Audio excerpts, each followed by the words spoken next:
ya que no vamos a tener oportunidad de hablar antes de Pesaj, pues aprovechar por lo menos hoy de comentar un poquito acerca del tema. La verdad es que el tema de Pesaj es un tema muy amplio, hay mucho que platicar. Sin embargo, una de las cosas que llaman la atención más que todo en la Agadá es lo que dice la Agadá: Hayav Adam bechol dor vador. En cada generación y generación, Hayav Adam lirot et atzmo kehilu hu yatza mimitzrayim. La obligación de cada uno y uno es ver como si él mismo hubiera salido de Mitzrayim. Así debe de sentir.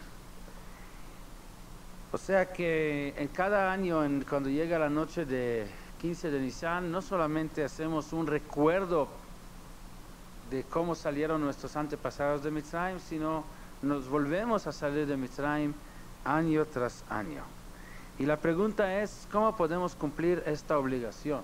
Sabemos que Dios, cuando nos ordena y nos da mitzvot, nos da también las herramientas y los medios para poder cumplir la mitzvah. Si nos ordena ponerse tefilín, por ejemplo, entonces primero nos dio cabeza para que haya donde poner los tefilín, en la mayoría de los casos. Algunos a lo mejor no, pero la mayoría de los casos tienen la gente cabeza para ponerse los tefilín. Tenemos mano para ponerse los tefilín. Para poder poner mezuzá necesitamos primero tener casa. Dios le ayuda a uno a tener su casa. Entonces viene el hiyuv, la obligación de poner mezuzá. Pero no existe ninguna obligación de poner mezuzá si todavía no tenemos la puerta de la casa donde ponerla. Y así todos los mitzvot. ¿Cuáles son los medios que la Torah nos dio, o que Dios nos dio a través de la Torah, para poder cumplir esta obligación de ver como si estamos saliendo de Mitzrayim? Vamos a ver hoy, Bezrat Hashem, 3 cosas que la Torah nos dio para poder cumplir esta obligación.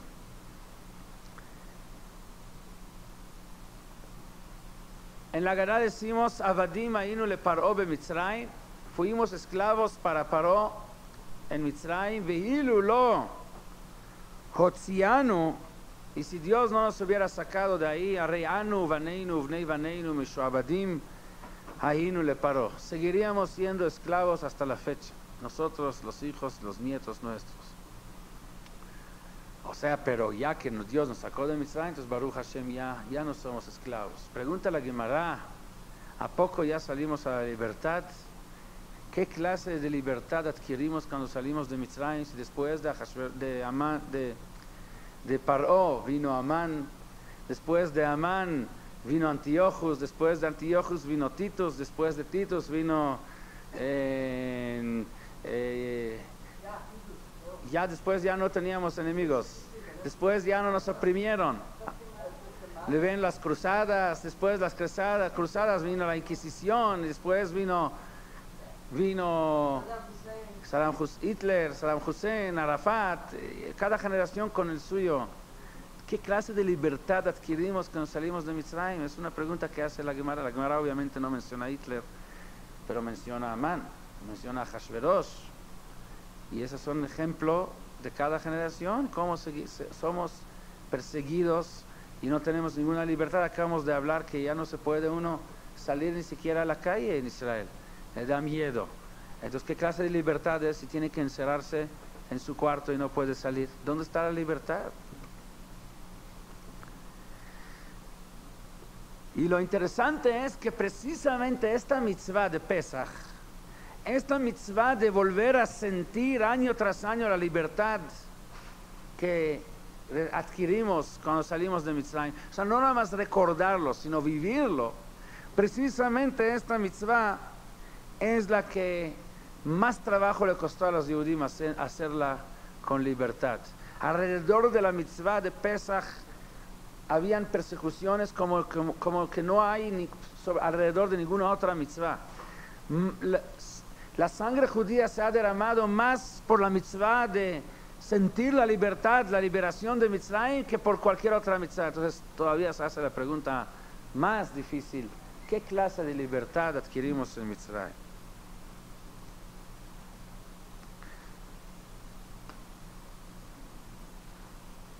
Sin embargo, con todo y la dificultad, hoy en día, Baruch Hashem, no es tanto, pero habían épocas donde los judíos tenían que esconderse en sótanos para hacer Pesaj. Había épocas donde, justo cuando llegaba Erev Pesaj, se empezaron a temblar los Yehudim por las acusaciones que habían, falsas obviamente, de que usan sangre para los matzot. ¿Cómo se dice? De niños cristianos. Y que era alilot dam, que eran motivos para pogroms y para cualquier tipo de tragedias terribles en Am Israel. Y con todo y eso, siguieron haciéndolo y siguieron cumpliendo la mitzvah de Chayav Adam lirot et atzmo keilu hu yatza mi Mitzrayim. La experiencia que tenemos es que cuando se hace un seder como debe de ser, cumpliendo con todos los requisitos, obviamente, no aquellos darim donde hacen zeher la seder que tenemos que hacer, sino un seder como corresponde, con todo y la mitzvah de los matzot como debe de ser, con el vino como debe de ser, con el orden de la Haggadah como debe de ser, con el maror y con el jarroset, o sea, la tradicional, no, porque hay algunos que inventan, o sea, más así, alrededor, cerca de lo que es seder. Pero cuando se hace un seder como debe de ser, creo que cada uno que lo ha probado ha tenido la experiencia de poder percibir en esa noche como un sentimiento de libertad, sentimos como reyes en esa noche del seder. Si se logra sentir, y si no se logró sentir es que hay que checar si se hizo correctamente. A unas señoras que llegan muy cansadas al seder, pero para eso se les dio el segundo seder ya para que tengan un día de relajarse y llegar al segundo seder ya más frescas y con más energía. No, ya no, el trabajo ya se hizo antes. Entonces, una vez leí en una revista de Balei Tshuva, un Baal Tshuva que le preguntaron cuál fue el motivo o sea, uno que estaba muy alejado, que nada de que ver con cumplimiento del judaísmo, de repente hizo Tshuva, y que cuál fue el motivo. El motivo principal que dio era de que cuando él era niño se acordaba de los Leilot Seder que pasaba junto con toda la familia, desde el abuelo, papá y tíos y todos, y se acuerda perfectamente bien que su abuelo era una persona que se dedicaba al trabajo negro en la semana, o sea, era un obrero, andaba con la ropa sucia, con las manos sucias, o sea, por el trabajo.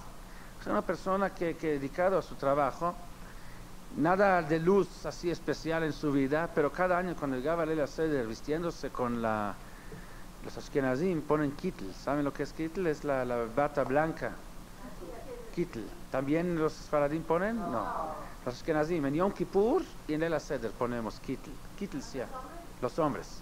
Es como una bata blanca que recuerda el día de la muerte, ¿saben? Porque en el día de la muerte se pone la ropa blanca, por eso lo ponemos en Yom Kippur.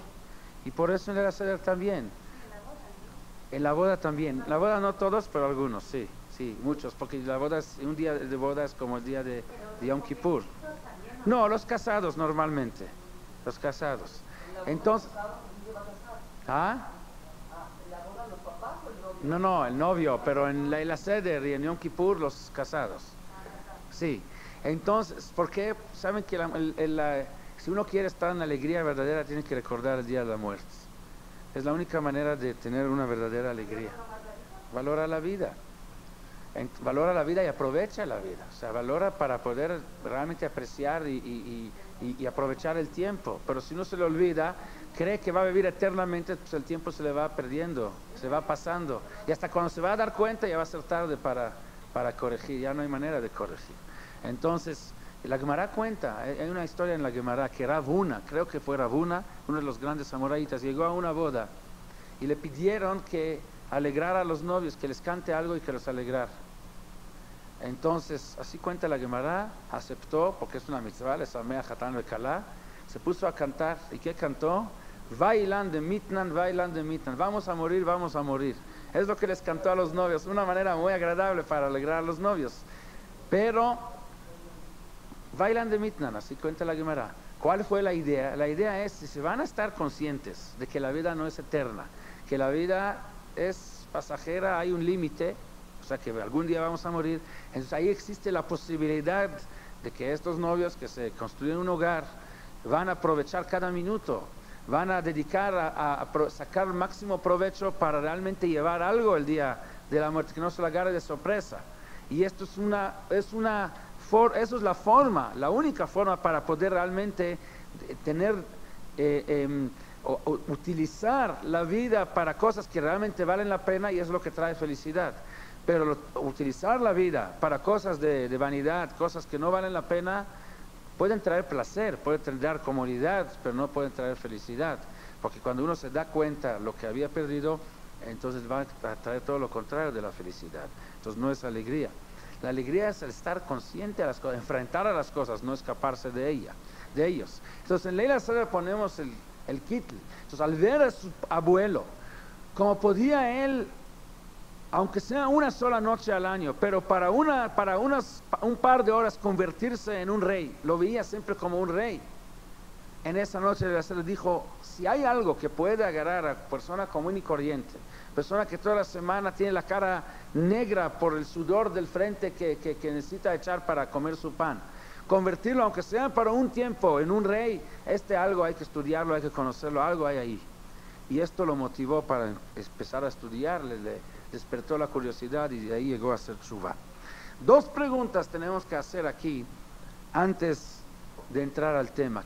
Uno, ¿qué nos quedó de aquella libertad de Mitzrayim? Aquella libertad que dijimos que adquirimos y que la tenemos que volver a vivir cada año, y preguntamos dónde está y qué nos quedó de ella. Dos, ¿cómo podemos lograr no solamente recordar Yetziat Mitzrayim, sino vivirla año tras año?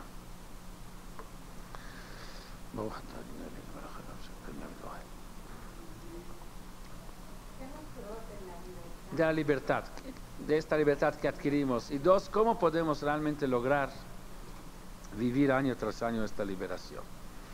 Para poder entender la libertad, primero tenemos que entender cuál fue la esclavitud, la servidumbre. Tenemos que entender que la servidumbre de Mitzrayim no fue física solamente, sino más que nada fue espiritual. O sea, Paró, lo que él quería es acabar con Am Israel, y sabía también, igual como Ahashverosh, como hemos hablado antes de Purim, que la manera de realmente aniquilar a Am Israel es oprimirlos espiritualmente, no permitirlos crecer, no permitirles dedicar a su espíritu, a la esencia de ellos. El trabajo duro, la servidumbre, se los dio como un medio para oprimirlos espiritualmente. Así él mismo dijo, Tichbada avodah la anashim ve'al yish'u bedivrei shaker. Le vamos a poner yugo de trabajo para que no tengan tiempo para pensar, que no tengan tiempo para crecer espiritualmente, para romper el espíritu del pueblo. Cuando el pueblo está ocupado en conseguir un pedazo de pan, no tiene tiempo para desarrollar su cultura espiritual. Se va a marchitar el pueblo. Esto fue la idea. Como dicen, cuentan que en el siglo XVI hubo en el Parlamento de Inglaterra una junta acerca de los obreros, fue antes de la revolución de los obreros, acerca del tema si es conveniente bajar las horas del trabajo, que en lugar de que trabajen 18 horas diarias, que trabajen 16 nada más. Bajarles 2 horas de trabajo. Había muchas opiniones a favor y en contra. Algunos estaban a favor, dijeron que si les quitamos 2 horas van a ser más productivos, o sea, el descanso le va a permitir, es mejor que trabajen 16 pero con energía, a que trabajen 18 pero sin energía, sin ganas. Otros dijeron que no es conveniente porque no vas a ganar nada, igual van a seguir siempre siendo flojos, entonces mejor que trabajen 18 horas.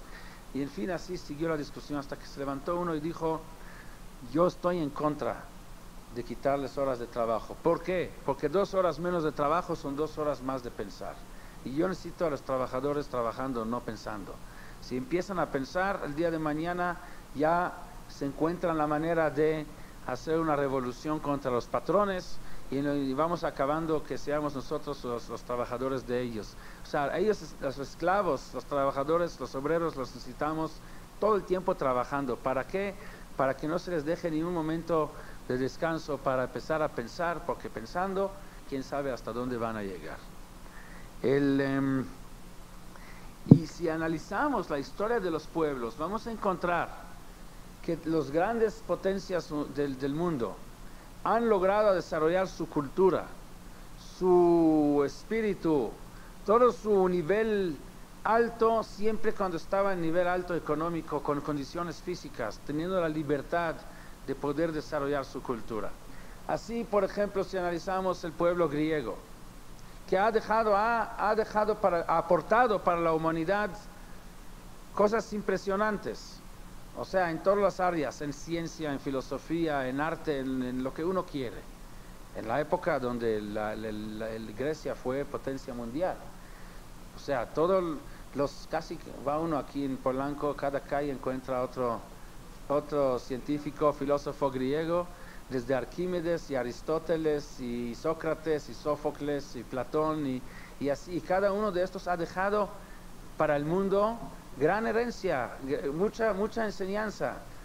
Inclusive nuestros sabios citan a Aristóteles como fuente de sabiduría, o a Sócrates, ¿sí? O sea que nadie discute que eran gente culta, gente sabia. Ya no hablamos de la ciencia que han dejado, como Arquímedes, etcétera. Y pregunta uno, ¿y dónde está el pueblo griego hoy en día?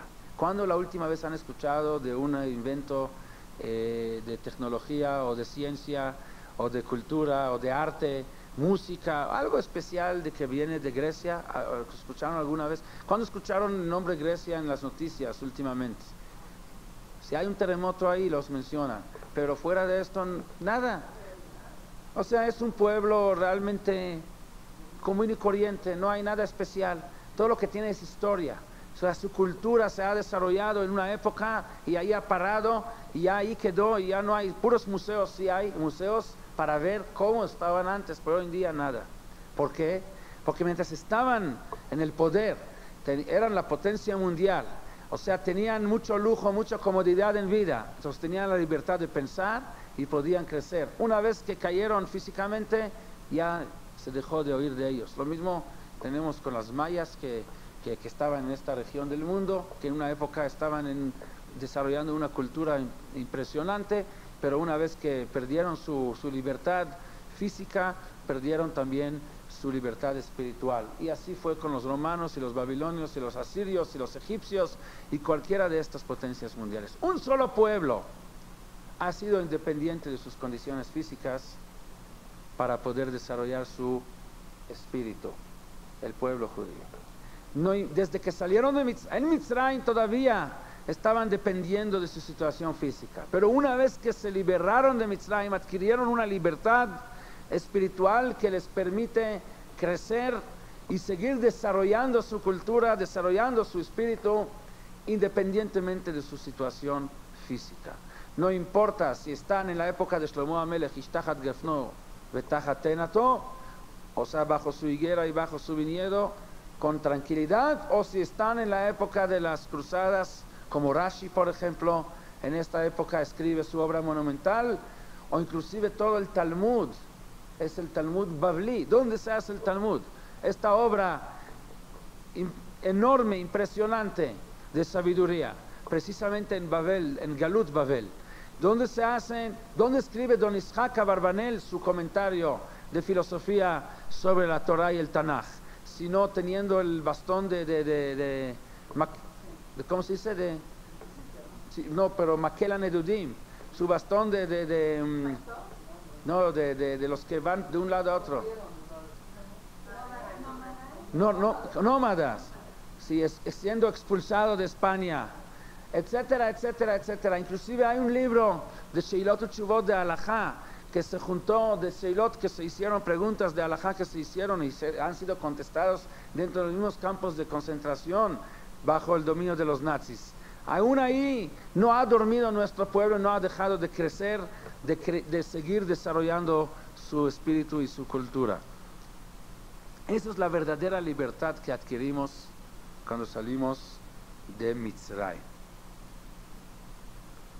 Así dice Yeshayahu en capítulo Nuntet: Zot briti amar Hashem, רוחי אשר עליך ודבריי אשר שמתי בפיך לא ימושו מפיך ומפי זרעך ומפי זרע זרעך מעתה ועד עולם. Promesa de Isaías en nombre de Hashem.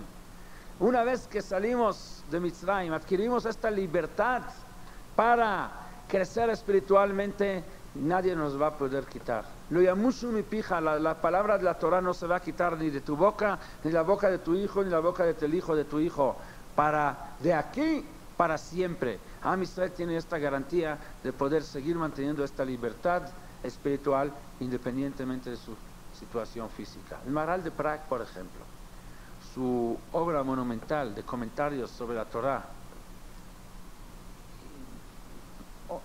es algo impresionante, sus libros. Hay que ser un verdadero sabio para entender lo que él dice en sus libros. ¿En qué época lo escribe? En época donde el Maharal de Praga es famoso, de uno que tuvo que luchar, que luchó contra estos Salilot Dam, salvando al pueblo judío de aquellos que acusaban al pueblo judío utilizando sangre para los matzot. En Praga. Y así hay el Shach es uno de los comentaristas, Rabbi Shabtai Cohen, el Shach, comentarista del Shulchan Aruch, hace 400 años. Él escribe en su libro, estoy escribiendo, así dice, escondiéndome en un bosque de los cosacos que nos están persiguiendo, eran Gzerot Tachvetat de Khmelnytsky, que estaban destruyendo comunidades enteras en Europa. Se escaparon los Yehudim y entre los bosques, entre los árboles, escondiéndose, siguió escribiendo sobre sus comentarios sobre Shulchan Aruch. O sea, es impresionante. Eso es la libertad verdadera que Am Israel ha adquirido.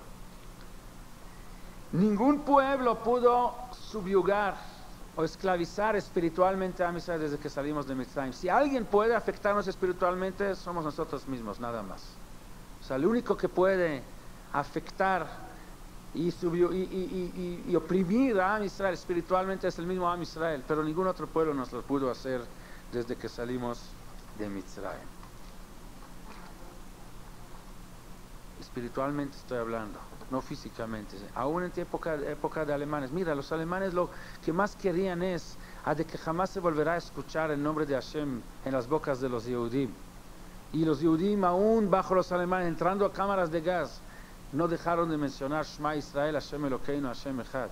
O sea, lo que máximo que pudieron eran quemar los cuerpos, pero no el espíritu de Am Israel. Mira, hoy en día, después de haber destruido una tercera parte de Am Israel, todos los yeshivot que Am Israel tenía, 90% de ellos estaban en Europa. Ahí es donde estaba realmente el centro de profundización y estudio de la Torah, los yeshivot más importantes. Todos se han destruido, no quedó ni uno. Y mira, Am Israel volvió como una semilla que quedó de todo un árbol, pero se volvió a plantar, a sembrar y se volvió a florecer muchas veces más de lo que había. Hoy la cantidad de gente que estudia Torah y yeshivot que hay todavía rebasa con cuántas veces más de todo lo que había antes del Holocausto. No han logrado físicamente hacernos mucho daño, pero espiritualmente, ¿cuántos sabios de Torah ha perdido Am Israel en el Holocausto? Los Dolei Israel que han muerto. Ya se suponía que ya de esto ya no hay de nuevo de dónde volver a levantar. Sin embargo, Kumitzei mitocha afeija, como decimos en Kabbalat Shabbat, Migdash melechir melucha, Kumitzei mitocha afeija, Rab lachshevet bei mekavacha, Hu yachmor alai chemla. ¿De dónde sale Am Israel? Surge de nuevo de mitocha afeija, desde la misma revolución.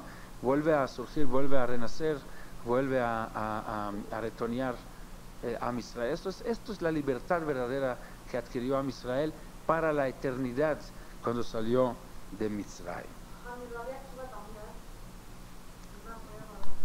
Sí, lo mismo, en cada época habían quien nos persiga, los romanos. ¿Qué es lo que no hacían para evitar el estudio de la Torah? Mataron, cualquiera que lo encontraron enseñando Torah, estudiando Torah, lo mataron de manera terrible. ¿Han logrado o no han logrado?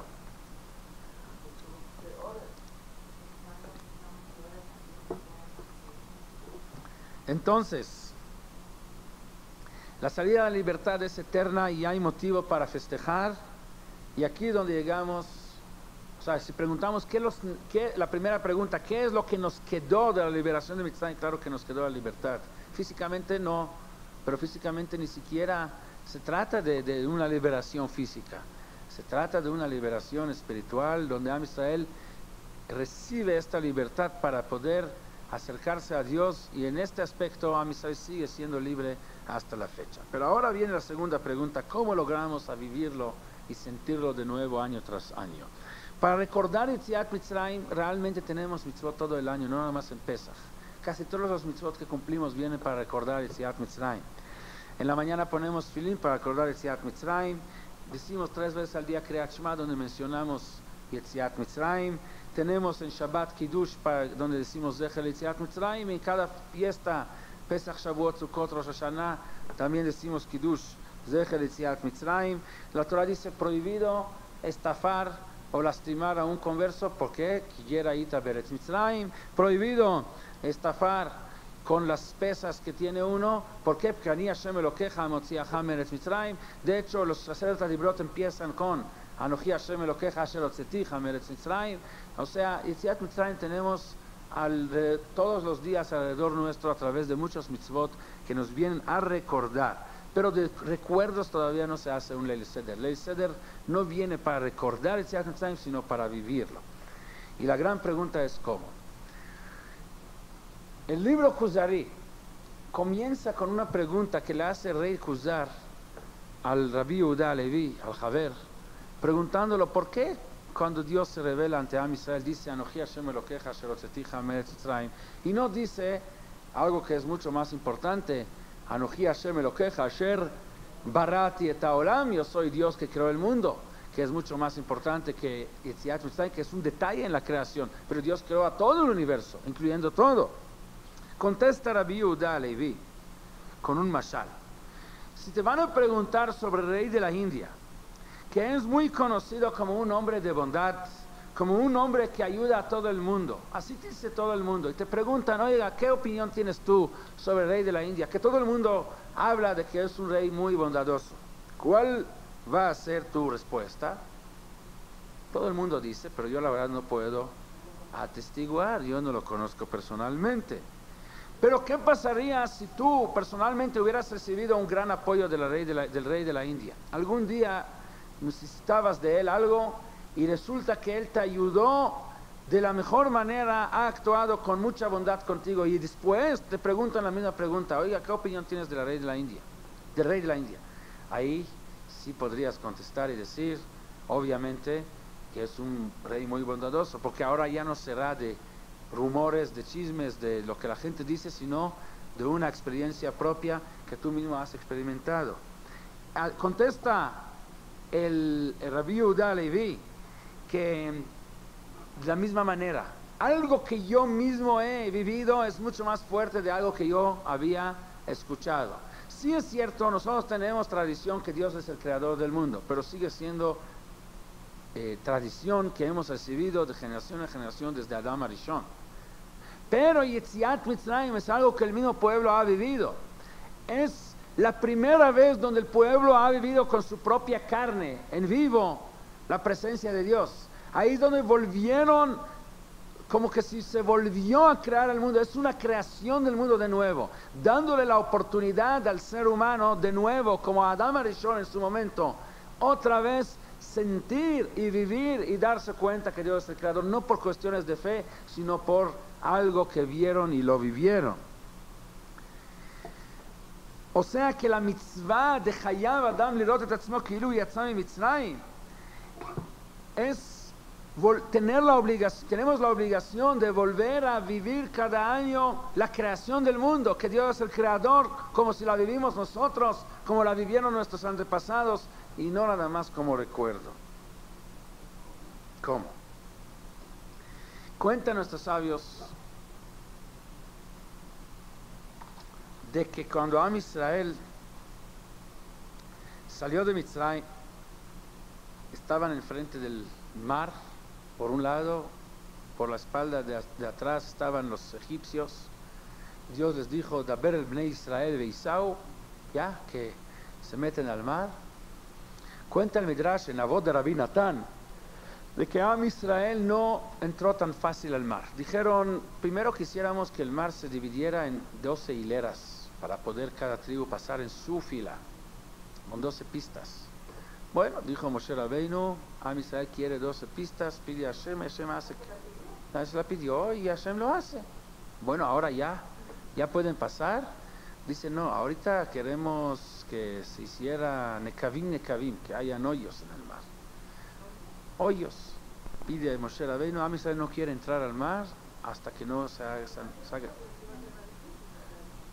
Pidieron hoyos, o sea, hoyos. Ahora pasen, ya se cumplió, ahora no queremos que sean perurim, que el mar se hiciera migajas.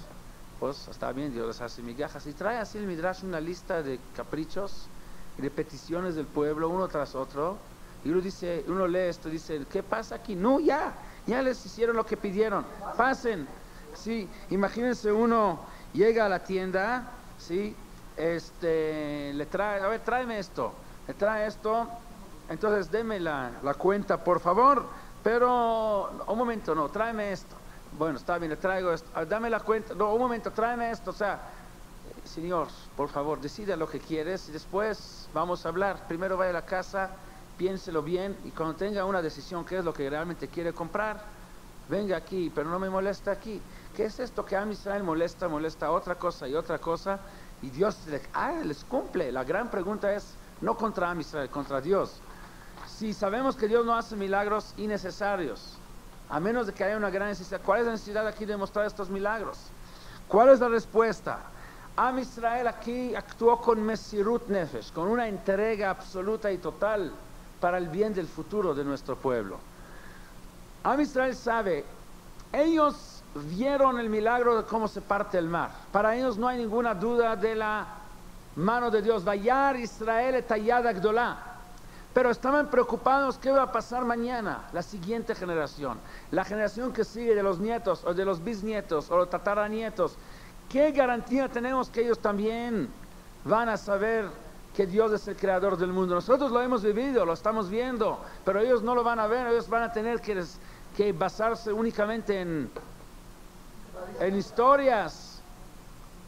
Israel está en un momento muy difícil. Por un lado están los egipcios y en lugar de correrse al mar, actúan con entrega y dicen, no, Dios, queremos otro milagro y otro milagro y otro milagro, de manera que si un milagro no le va a convencer a mi tataranieto, el otro lo va a convencer.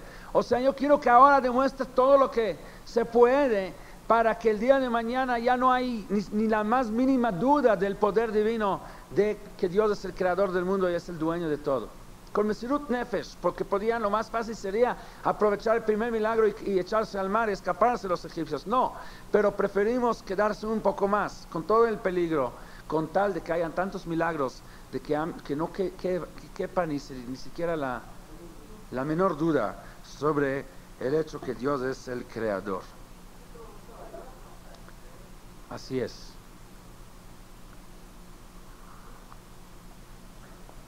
O sea que el propósito es que Israel tenga presente el poder de Hashem.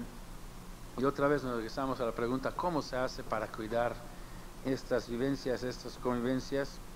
¿Por qué Leil HaSeder logra lo que otros no logran? Porque realmente es muy difícil mantener presente acontecimientos que ocurrieron hace años. En Leil HaSeder sí logramos. El hecho está de que hasta la fecha, 3000 años después, más de 3000 años, seguimos año tras año haciendo lo mismo con entusiasmo y con alegría, como si fuera la primera vez. Es algo impresionante. Ya era tiempo para que se dejara esta tradición, para que se dejara esta servidumbre de antes de Pesaj, trabajar tanto, esforzar tanto para tener un Leil HaSeder. Digo, acontecimientos mucho más cercanas a nuestra fecha han perdido importancia, que la gente ya desde mucho dejó de esforzar para conmemorarlos, y aquí en Pesaj sí vemos que año tras año no se cansa el pueblo, a pesar de que ya estábamos muy lejos de Yetziat Mitzrayim y lo teníamos presente como si hubiera sido algo fresco, observando el impresionante entusiasmo que tiene nuestro pueblo para hacer el Pesaj. Es algo que debemos de preguntarnos cómo funciona esto, en lugar de que todos los demás acontecimientos han tenido el fracaso y no han sido logrados de que se recuerden a alguien de ellos. ¿Sí? Cuando llega aquí el día de la independencia de México, ¿cuánta gente realmente vive siente lo que es la independencia. Lo máximo que hace, tiene un día de vacaciones, se van de compras, se van de... ¿Qué se hace? ¿Ah? ¿Cómo? Sí, también. Lo mismo, no hay manera de mantener la alegría y el entusiasmo de que había antes, ¿sí? Pero en Pesach nos vemos que no es así. O sea, no nada más venimos a cumplir Yedei Jehová a una ceremonia de unos minutos en el Zócalo, sino toda una preparación, meses. O sea, en la casa de mi abuela, yo creo que les conté una vez, desde Tu Bishvat se empezaba a trabajar para Pesach, de veras. Y no era casa como aquí de 400, 500 metros. Toda la casa a lo mejor tenía 60 metros. ¿Sí? Así, centímetro por centímetro para checar que no haya jamés. Desde Tu Bishvat, cada Shabbat veníamos a visitar de niños.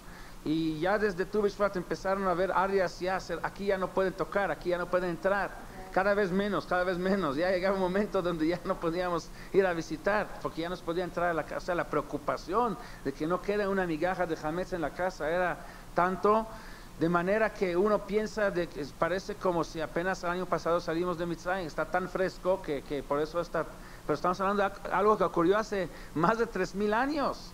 Eso es la gran diferencia entre esto y otros eventos que se hacen para conmemorar acontecimientos.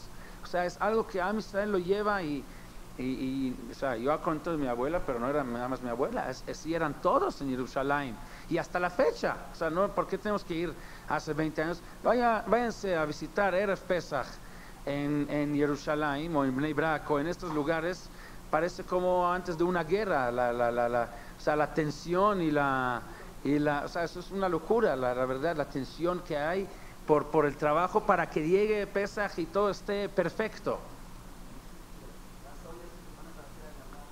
Todo. Es una cosa, no sé si les tocó alguna vez estar en esa época en Israel, vale la pena una vez, porque es algo, o sea, que realmente ve uno que es vivo, algo presente, como si fue hace miles de años, sin ningún cambio.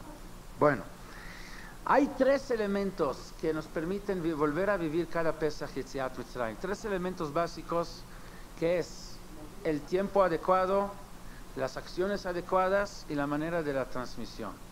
Y voy a explicar. El tiempo es muy importante.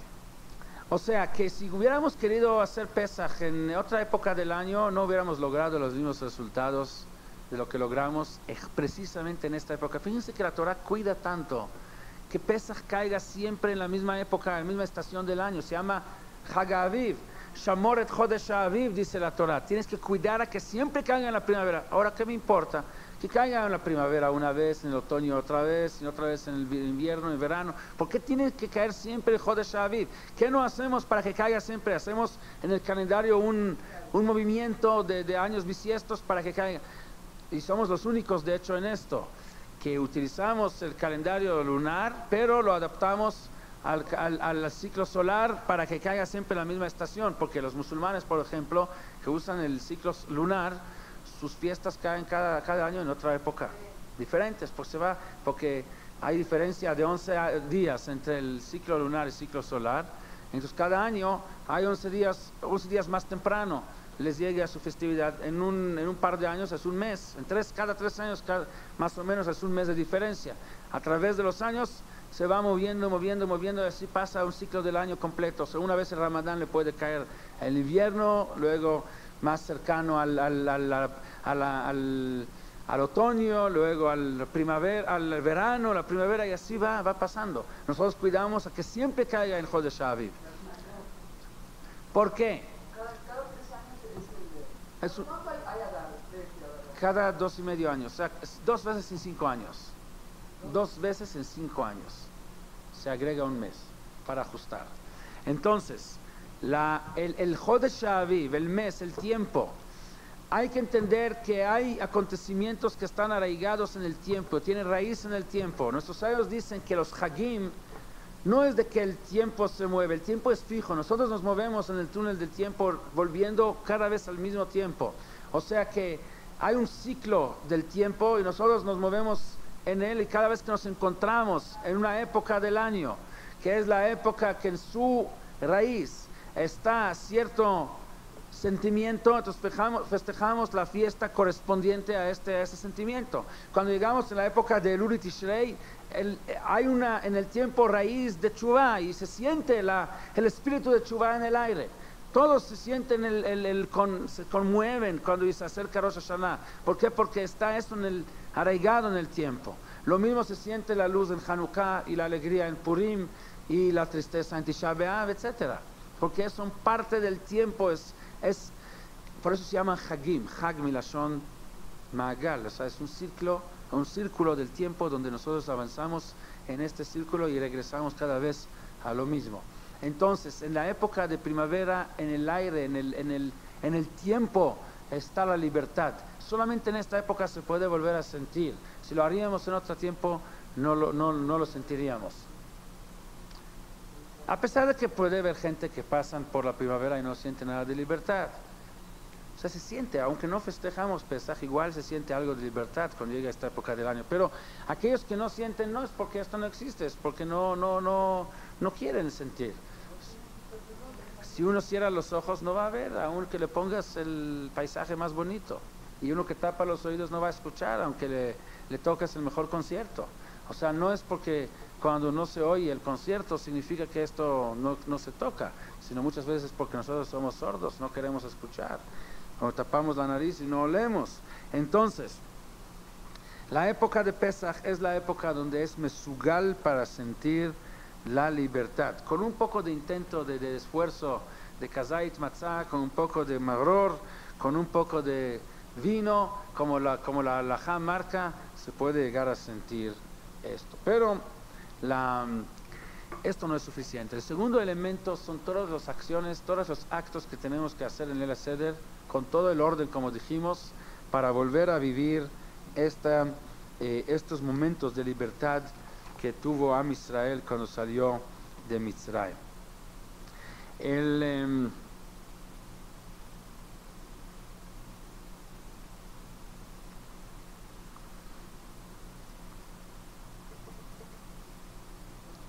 Sí, pero quiero explicar un poquito.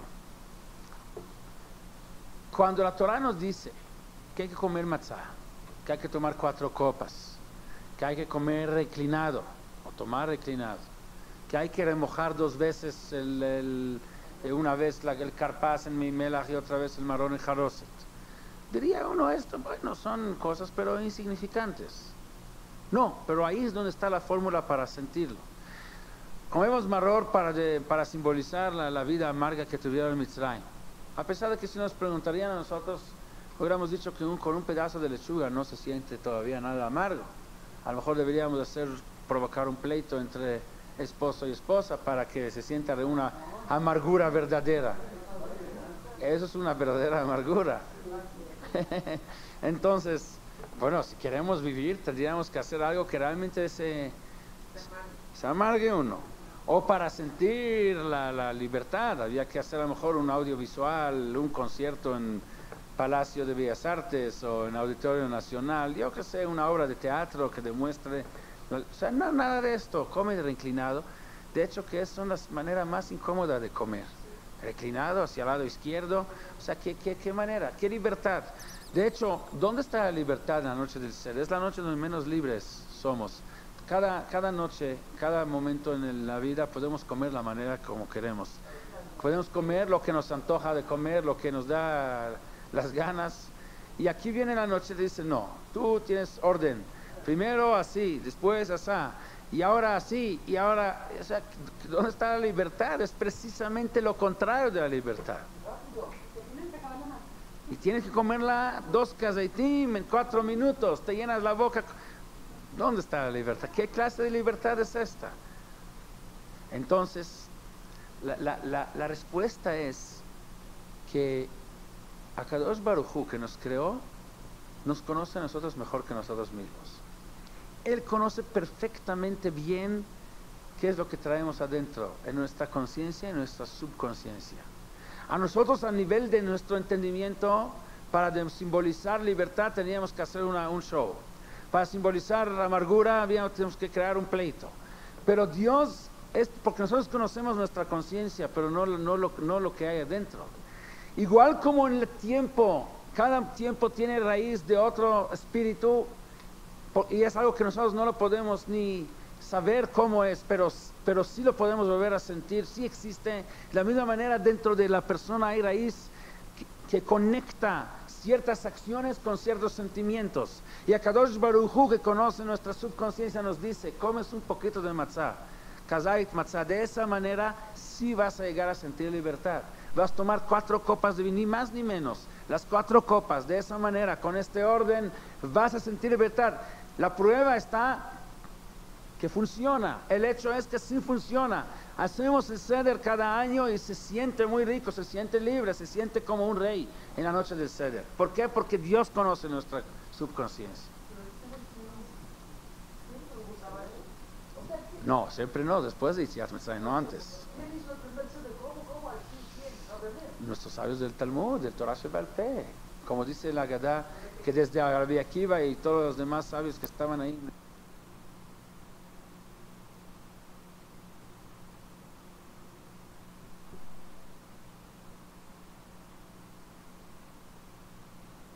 Así esto, y reclinado, y el mojado, y todo lo que quieran, todo viene con un solo propósito. ¿Para qué? Para que pregunten.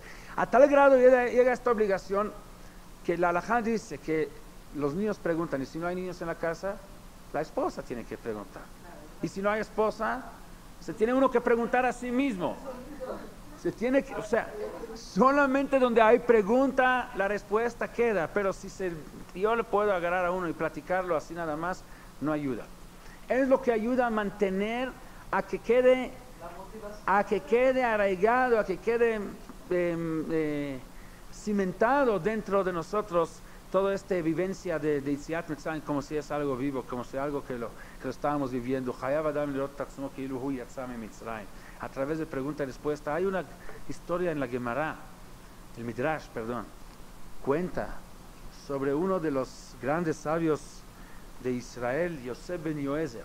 Era un Taná que vivió en la época de los romanos, y los romanos lo agarraron porque estaba estudiando Torah, enseñando Torah, y lo condenaron a la muerte. Lo llevaron en Shabbat, precisamente en Shabbat, para ahorcarlo, para colgarlo.